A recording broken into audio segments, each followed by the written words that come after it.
Queridos irmãos e irmãs, nós nos aproximamos do início do jubileu proposto pelo Papa Francisco e como um dos momentos importantes de preparação para o jubileu é o voltar às fontes do Concílio Vaticano II, compreender os seus documentos, especialmente lê-los e meditá-los.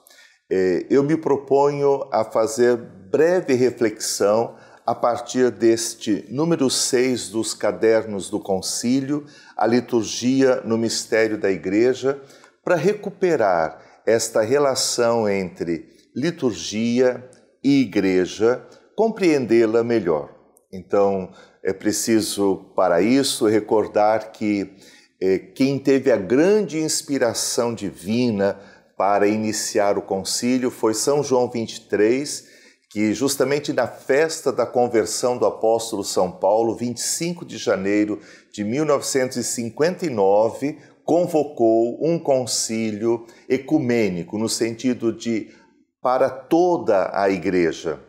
Ele deu início ao concílio, empenhou-se muito para que ele fosse bem preparado, mas logo em seguida faleceu. A preocupação era, e agora o concílio irá para frente?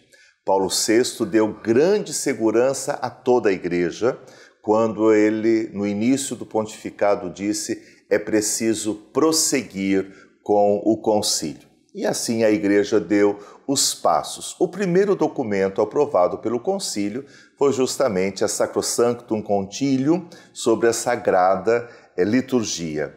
E é sobre esse documento que o Caderno 6, a Liturgia no Mistério da Igreja, tenta refletir. É claro que ler esse texto não dispensa de maneira alguma a leitura atenta e aprofundada da riqueza do conteúdo do documento. Bem, esse caderno recorda que, fruto do processo de movimento litúrgico, todo o empenho anterior ao concílio, Pio XII, tudo isso desemboca na Sacrosanto Concílio. E a Sacrosanto Concílio tem grandes linhas para poder tornar a liturgia fonte de vida espiritual para as pessoas. Primeiro, o uso da língua falada pelas pessoas, né? Não mais o latim.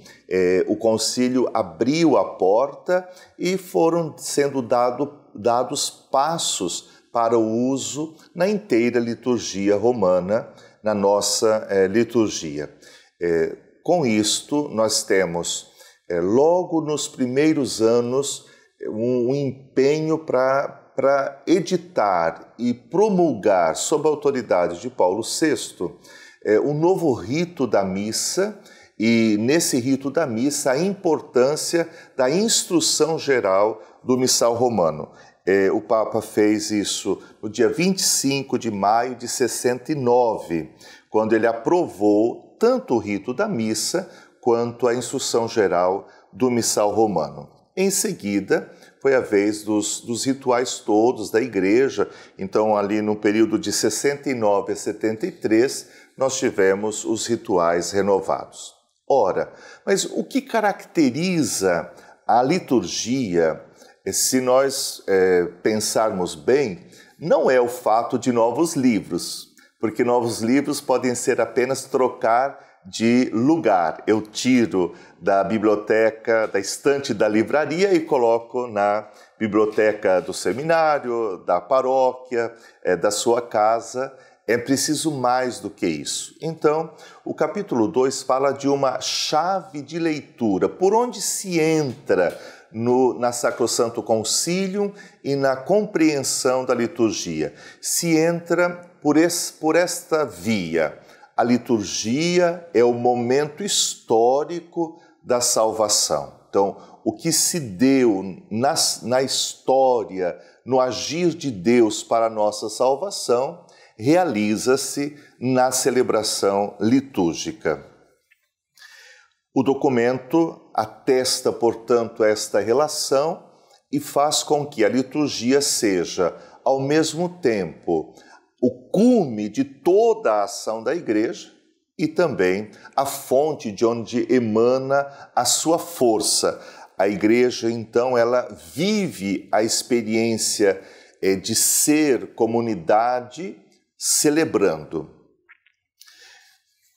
Depois nós encontramos uma certeza. Por quê, aquilo que em Cristo já se realizou plenamente, em nós continua a se realizar de modo especial na liturgia. Então, a Sacrosanto Concílio número 7 vai apresentar que, para continuar a sua obra salvadora, Cristo está sempre presente na liturgia e elenca algumas modalidades desta presença real do Senhor na liturgia. Presente no sacrifício da missa, tanto na pessoa do ministro que preside a celebração, quanto, sobretudo, debaixo das espécies eucarísticas, presente em todos os sacramentos, presente na sua palavra anunciada na Assembleia, presente na própria Assembleia litúrgica. É esta presença viva de Jesus na liturgia que faz com que seja autêntica a chave de entrada na teologia litúrgica do Concílio Vaticano II. Ou seja, a liturgia é o momento histórico da salvação.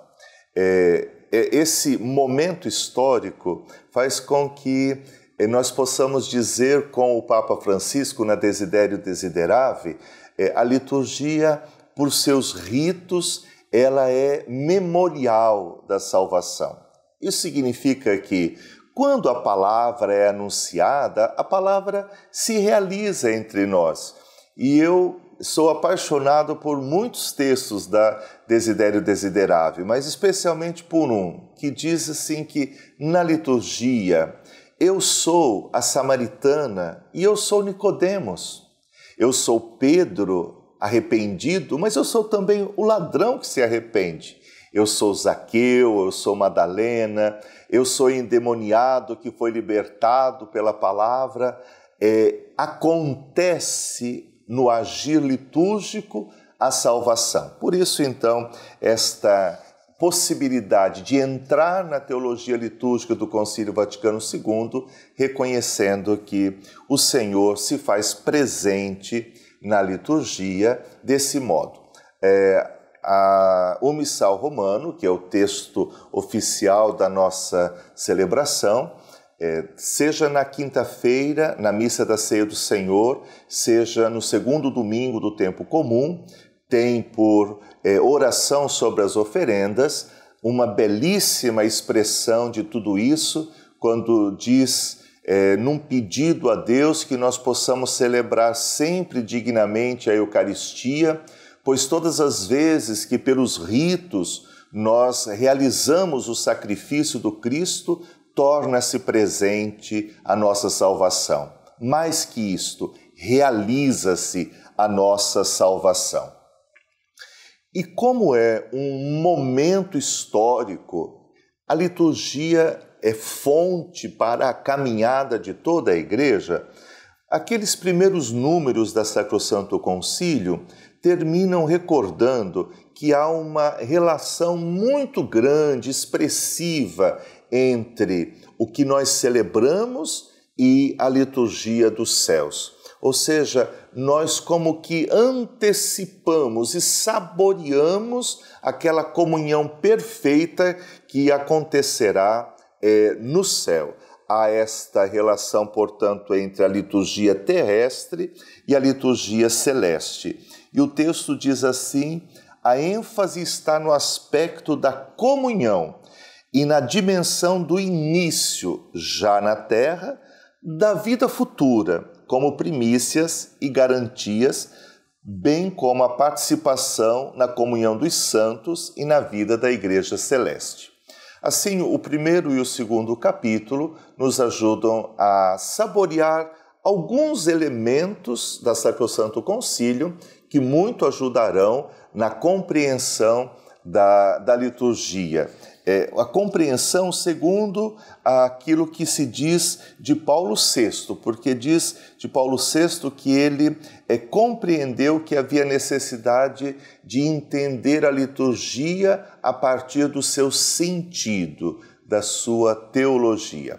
Convido você, então, a abrir os documentos do Concílio Vaticano II, procurar a Sacrosanto Concílio e lê-la pausadamente, refletidamente, seja individual, seja comunitariamente. A todos vocês, desejo uma ótima reflexão, boa preparação para o jubileu. E abençoo em nome do Pai, do Filho e do Espírito Santo. Amém.